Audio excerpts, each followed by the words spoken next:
तो कल हमने पढ़ा था कि वसा और लिपिड्स क्या होते हैं, वसा क्या होती है, लिपिड्स क्या होता है, और फैटी एसिड्स का टाइप और क्लासिफिकेशन ऑफ लिपिड्स क्या होते हैं। आज हम पढ़ेंगे वसा प्राप्ति के स्रोत, कार्य और उनकी कमी और अधिकता से क्या क्या हानियाँ होती हैं। वसा जो है हमें मुख्यतः घी, मक्खन, बादाम, पनीर, अंडे की यolk, मांस, सोयाबीन और सभी वनस्पति तेल जो है वसा के मुख्य स्रोत होते हैं। वसा प्राप्ति के जो साधन होते हैं इनको हम दो भागों में बांटते हैं, एक वनस्पतिक साधन और दूसरा पशुजन्य साधनों से जो हमें मिलते हैं। वनस्पतिक साधनों में जैसे मूंगफली, नारियल या कोई गिरीदार फल है उनसे जो तेल निकलता है, तिलहन है, अलसी, सोयाबीन, जैतून, कपास के बीज से इनसे क्या बनता है, डालडा बनता है जो, और कुछ अनाज और फल या सूखे मेवे, इनसे जो वसा प्राप्त होती है वो वनस्पतिक साधनों से प्राप्त होती है। दूसरा पशुजन्य साधन कौन कौन से होते हैं, जैसे दूध, दूध है, क्रीम है, मक्खन है, अंडे की जर्दी, शुद्ध जो घी हम घर में बनाते हैं, मछली है और जानवरों की जो चर्बी होती है वो जो है हमें ये वसा प्राप्ति के हमारे साधन होते हैं जो पशुजन्य साधनों से हमें मिलते हैं। अब देखते हैं वसा के मुख्य कार्य क्या है। सबसे पहला कार्य है शरीर को ऊर्जा प्रदान करना। वसा का मुख्य कार्य क्या है, शरीर को ऊर्जा प्रदान करना। 1 ग्राम जो वसा होती है रासायनिक रूप से जलकर 9 कैलोरी ऊर्जा देती है हमें, जो कार्बोज और प्रोटीन से दुगनी मात्रा में होती है, और अत्यधिक जो हम वसा लेते हैं वो हमारे शरीर के अंदर जमा हो जाती है। दूसरा है कि त्वचा के नीचे जमा होकर शरीर के ताप को बाहर नहीं निकलने देती है, कि जो ज़्यादा हम वसा लेते हैं वो जो एडिपोज ऊतक के रूप में जो है त्वचा के नीचे जो वसा की एक परत होती है जो उष्मा की क्या होती है, कुचालक होती है, और यह परत जो है बाहर की गर्मी को अंदर नहीं जाने देती और अंदर की जो गर्मी है उसको बाहर नहीं आने देती, तो जिससे बदलते मौसम में हमारे जो शरीर का तापमान होता है वो अप्रभावी रहता है, मतलब उसका संतुलन बनाए रखती है। दूसरा है कि कोमल अंगों को सुरक्षा प्रदान करता है। वसा क्या करती है, शरीर के जो सभी कोमल अंग होते हैं जैसे हृदय है, फेफड़े हैं, गुर्दे हैं, ये सब जो है वसा की एक परत से ढके होते हैं जो इन्हें बाहरी धक्के या चोट से बचाकर रखती है, और यह परत भोजन द्वारा ग्रहण की गई वसा को चर्बी में परिवर्तित करने से बनती है। तो क्या करती है, कोमल अंगों की सुरक्षा भी वसा करती है। तीसरा, जो वसा में घुलनशील विटामिन होते हैं उनको उपलब्ध कराना। वसा में घुलनशील विटामिन कौन कौन से होते हैं, जैसे ए, डी, ई और के, ये वसा में घुलने वाले विटामिन होते हैं। अगर वसा की कमी होगी तो ये विटामिन हम उसमें घुलेंगे नहीं, या जो प्रॉपर फंक्शनिंग है उसकी वो नहीं करेंगे, तो क्या होगा कि वसा की कमी के साथ साथ इन विटामिनों की कमी भी हो जाएगी और इनसे जो होने वाले रोग हो जाएंगे हमारे शरीर में। आवश्यक वसा अम्लों को प्रदान करना। तो जो वसा अम्ल होते हैं वो हमें तभी प्राप्त हो सकते हैं जब हम भोजन के रूप में इनको ग्रहण करें, अर्थात इन्हें प्राप्त करने के लिए हमें वसा को भोजन में सम्मिलित करना अनिवार्य हो जाता है। और आवश्यक जो फैटी एसिड्स होते हैं वो शरीर की सामान्य वृद्धि के लिए, प्रजनन प्रक्रिया के लिए, त्वचा को स्वस्थ रखने के लिए बहुत जरूरी होते हैं। इसके अतिरिक्त ये क्या करते हैं, रक्त में कोलेस्ट्रॉल का संतुलन जो है सामान्य बनाए रखने में भी हमारी सहायता करते हैं, जिससे हमारा हृदय जो है वो स्वस्थ रहता है। नेक्स्ट है कि प्रोटीन को अपने विशेष कार्य के लिए स्वतंत्र करना। कि जो प्रोटीन का कार्य क्या है कि हमारी बॉडी का निर्माण करना। तो अगर हमारे भोजन के अंदर वसा की कमी होगी तो वसा जो प्रोटीन है वो ऊर्जा देने का कार्य करना शुरू कर देती है।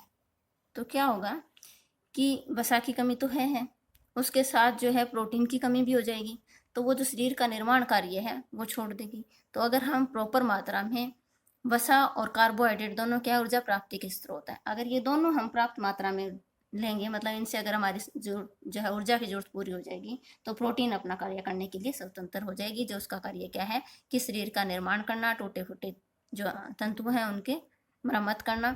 तो इस तरह से प्रोटीन को अपने विशेष कार्य के लिए जो है वसा स्वतंत्र कर देती है जब हम वसा पूर्ण रूप से पर्याप्त मात्रा में भोजन में लेते हैं।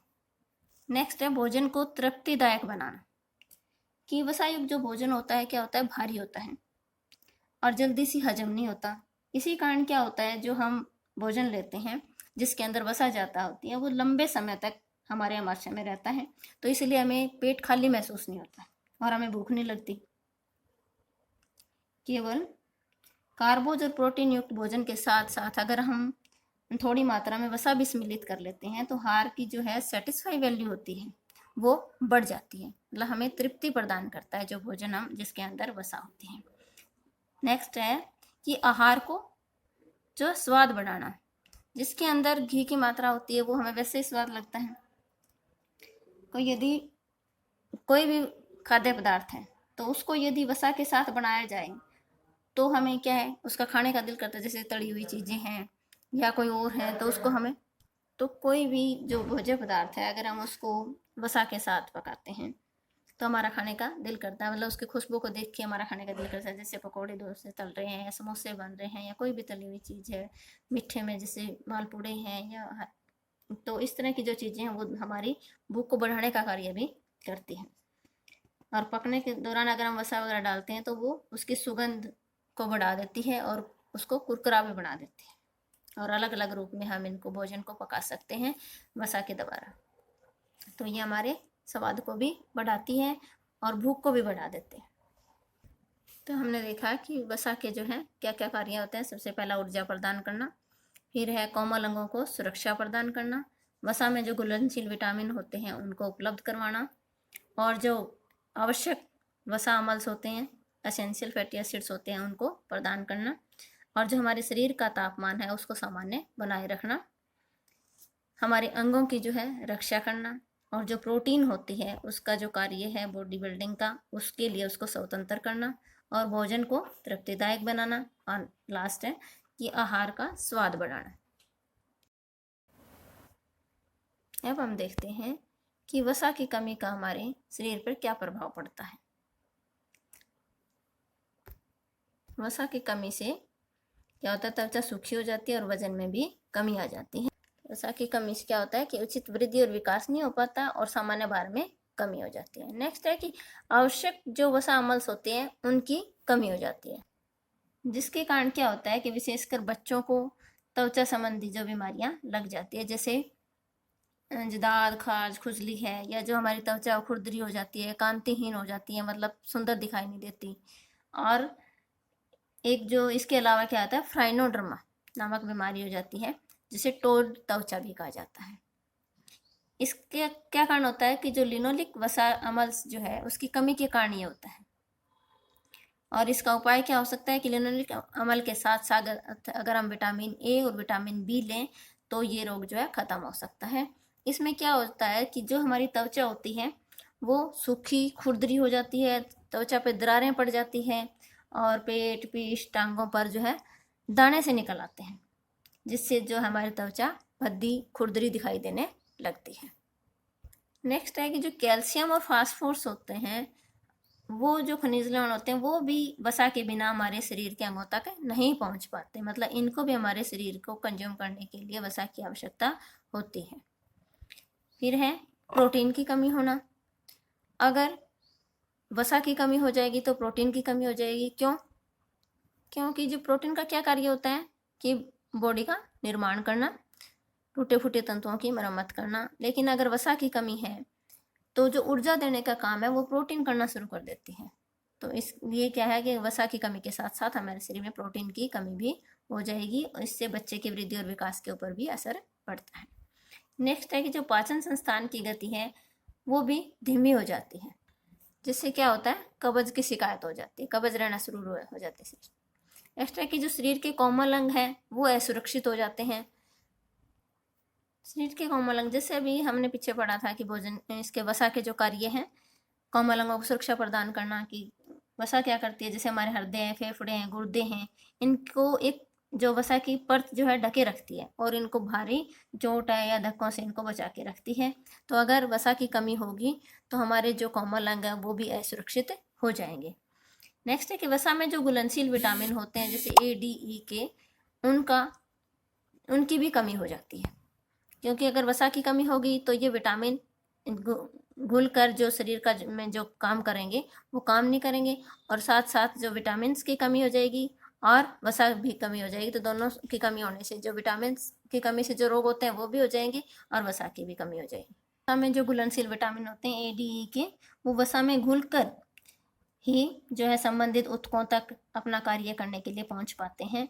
तो वसा क्या करती है, उनके लिए एक वाहक का काम करती है। जो है ये वसा में घुलकर ही जो है अपने शरीर को अवशोषित होकर अपने इनका कार्य करते हैं। तो अगर वसा की कमी हो जाएगी तो इन विटामिन जो है ये अपना कार्य संपन्न नहीं कर पाएंगे। तो वसा की कमी के कारण जो है वसा में घुलनशील विटामिन है उन ए, डी, ए के इनकी भी कमी हो जाएगी। अब हम देखते हैं कि वसा की अधिकता का हमारे शरीर पर क्या प्रभाव पड़ता है, क्या हानियां होती है वसा की अधिकता से। तो सबसे पहला है मोटापा। तो वसा की अत्यधिक मात्रा का सेवन करने से क्या हो जाता है, मोटापा हो जाता है। तो मोटापा कैसे होता है कि जब हम कोई भी व्यक्ति है वसा का अधिक प्रयोग करता है और कोई व्यायाम नहीं करता तो व्यक्ति जो है मोटापे का शिकार हो जाता है, क्योंकि उसके शरीर में जो वसा का जो संग्रहित भंडार है, जो जमा होती है वसा, वो बढ़ जाता है। वसा शरीर के जो है त्वचा के नीचे और विभिन्न अंगों के आसपास एक परत के रूप में इकट्ठी हो जाती है। इससे जो है व्यक्ति का जो है बाहर बढ़ना शुरू हो जाता है। और अगर मोटापा बढ़ता है तो वो कई रोगों को और भी जन्म देता है, जैसे रक्तचाप है, मधुमेह है। और मोटापे के कारण व्यक्ति की जो है कार्य करने की क्षमता भी कम हो जाती है। नेक्स्ट है हृदय रोग या उच्च रक्तचाप। तो जब हम भोजन के अंदर संतृप्त वसा अम्लों की जो है आवश्यकता से अधिक प्रयोग करते हैं तो वो वसा जो है हृदय के ऊपर एक आवरण सा बन जाता है, एक मतलब परत सी बन जाती है। तो इससे जो है हृदय की जो धड़कन है वो नियमित रूप से नहीं हो पाती और व्यक्ति जो है हृदय संबंधी रोगों से ग्रसित हो जाता है। नेक्स्ट है कि वसा अगर ज़्यादा लेंगे तो हमारे पाचन संस्थान के ऊपर भी प्रभाव पड़ेगा। मतलब जो वसा है जल्दी सी हजम नहीं होती तो उससे क्या होगा, एसिडिटी, गैस, अफारा, इस तरह की जो है प्रॉब्लम्स हमें होनी शुरू हो जाएगी। नेक्स्ट है कि अगर हम ज़्यादा मात्रा में वसा लेंगे तो एथेरोस्क्लेरोसिस नामक बीमारी हो जाती है। इसमें क्या होता है कि जो संतृप्त वसा अम्ल जो है भोजन में अधिक मात्रा में लेने से कोलेस्ट्रॉल की मात्रा जो है बढ़ जाती है। कोलेस्ट्रॉल की जो सामान्य मात्रा कितनी होनी चाहिए, 100 ml अगर रक्त के अंदर 150 से 250 ग्राम ही होनी चाहिए सामान्य। अगर इससे ज़्यादा है तो वो हमें नुकसान करती है। कोलेस्ट्रॉल की मात्रा ज़्यादा होने से क्या होगा कि धमनियों में, गुर्दों में, यकृत में जमा होनी शुरू हो जाएगी। और जमा होने से क्या होगी, ये कठोर हो जाएगी। कठोर होने से फिर ये सिकुड़ने लग जाती है। तो जब सिकुड़ेगी तो क्या होगा कि हमारा जो ब्लड सर्कुलेशन है वो ठीक से नहीं हो पाएगा, मतलब ब्लड को पूरी बॉडी के अंदर जाने में कठिनाई होगी। तो इस रोग को क्या कहते हैं, एथेरोस्क्लेरोसिस कहा जाता है। नेक्स्ट है कि मधुमेह के रोगियों को हानि होती है अगर ज़्यादा मात्रा में वसा ली जाए तो। अगर मधुमेह के रोगी जो है शरीर में ज़्यादा वसा होने से क्या हो जाता है, एसीटोन जो है पैदा होने से एसिडोसिस या कीटोसिस हो जाते हैं और जो अम्लता की स्थिति उत्पन्न हो जाती है। इसके कारण क्या होता है, कई बार जो है व्यक्ति बेहोश भी हो जाता है और कई बार जो है रोगी की मृत्यु भी हो जाती है। तो आपने देखा कि वसा की अधिकता से क्या क्या होता है, मोटापा है, हृदय रोग हो जाता है, उच्च रक्तचाप हो जाता है, हमारे पाचन संस्थान पर भी प्रभाव पड़ता है, एसिडिटी, गैस, अफारा, इस तरह की जो प्रॉब्लम हो जाती है। और एथेरोस्क्लेरोसिस जो है बीमारी हो जाती है। ये किसके कारण होता है, कोलेस्ट्रॉल की मात्रा ज़्यादा होने से। सामान्य कोलेस्ट्रॉल कितना होना चाहिए, 100 ml जो है रक्त के अंदर 150 से 250 ग्राम ही मतलब वसा की मात्रा होनी चाहिए फैटी एसिड्स की। अगर इससे ज़्यादा है तो वो क्या करता है, जमा होना शुरू हो जाता है। जमा होने से जो हमारा ब्लड सर्कुलेशन है वो ठीक नहीं हो पाता और उसके कारण फिर हमें अनेक प्रॉब्लम्स हो जाती हैं। मधुमेह के रोगियों को मतलब अगर ज़्यादा मात्रा में वसा लेते हैं वो फैटी तो उनमें बेहोशी हो जाती है कई बार, या फिर वो मृत्यु का कारण भी हो सकता है। अब हम देखते हैं कि अनुमानित वसा की कितनी आवश्यकता होती है हमें।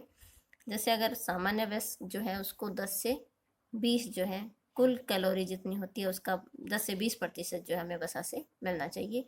बच्चे और किशोरों को 15 से 20 और जो छोटे बच्चे हैं उनके लिए 25 से 30% जो है कुल कैलोरी का वसा से प्राप्त होना चाहिए, क्योंकि जो है वो बढ़ते हुए बच्चों के लिए ज़्यादा ज़रूरी होती है, उनके लिए ज़्यादा उनको एनर्जी की आवश्यकता होती है। तो बच्चों आज हमने पढ़ा कि वसा प्राप्ति के साधन क्या क्या हैं। दो तरह के होते हैं, वनस्पतिक साधन और पशुजन्य साधन।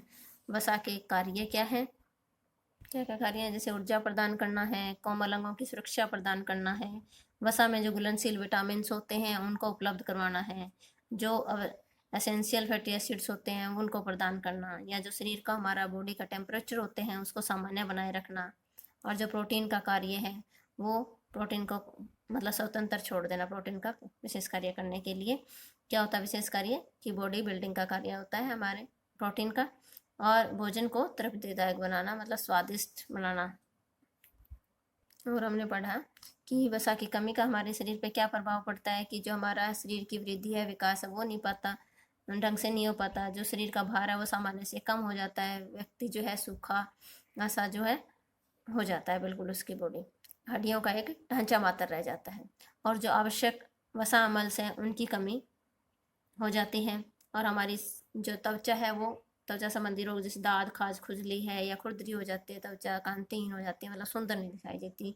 और फ्राइनोडर्मा जो है मतलब जो स्किन का रोग होते हैं उसको बोलते हैं। और ये जो है टोड त्वचा भी कहा जाता है इनको। तो इसमें क्या हो जाता है, हमारी त्वचा जो खुरदरी हो जाती है, फटने लग जाती है और जगह जगह दाने से हो जाते हैं। और क्या काम होता है कि कैल्शियम और फास्फोरस जो है वो भी वसा के बिना हमारे शरीर के विभिन्न अंगों तक नहीं पहुंच पाते। प्रोटीन की कमी भी हो जाती है। और जो पाचन संस्थान की गति धीमी होने के कारण कब्ज की शिकायत भी हो जाती है। और जो हमारे शरीर के कोमल अंग है वो असुरक्षित हो जाते हैं। और जो वसा में घुलने वाले विटामिन हैं उनकी भी कमी हो जाती है। अब देखते हैं वसा की अधिकता का प्रभाव। इसमें क्या है कि मोटापा हो जाता है अगर ज़्यादा वसा लोगे आप, हृदय रोग हो जाएंगे, उच्च रक्तचाप हो जाएगा, और हमारे जो पाचन संस्थान के ऊपर प्रभाव पड़ने से एसिडिटी है, गैस है, फारा, इस तरह की प्रॉब्लम्स हो जाएगी। एथेरोस्क्लेरोसिस नामक जो है बीमारी हो जाता है, ये कोलेस्ट्रॉल की मात्रा बढ़ने के कारण होता है। नॉर्मल कितना होना चाहिए हमारी बॉडी के अंदर कोलेस्ट्रॉल, 100 ml रक्त के अंदर कितना होना चाहिए, 150 से 250 ग्राम होना चाहिए। और मधुमेह के रोगियों को भी ज़्यादा मात्रा में वसा नहीं लेनी चाहिए। अगर लेंगे तो क्या हो सकता है, बेहोश भी हो सकता है, मृत्यु भी हो सकती है। इसलिए आशा करती हूँ कि आपको ये चैप्टर से समझ आया होगा। तो आप इस वीडियो को ध्यान से देखना, इसको अच्छे से सुनना और समझने की कोशिश करना। और कुछ प्रॉब्लम हो तो मुझे कॉल करना। थैंक यू बच्चों।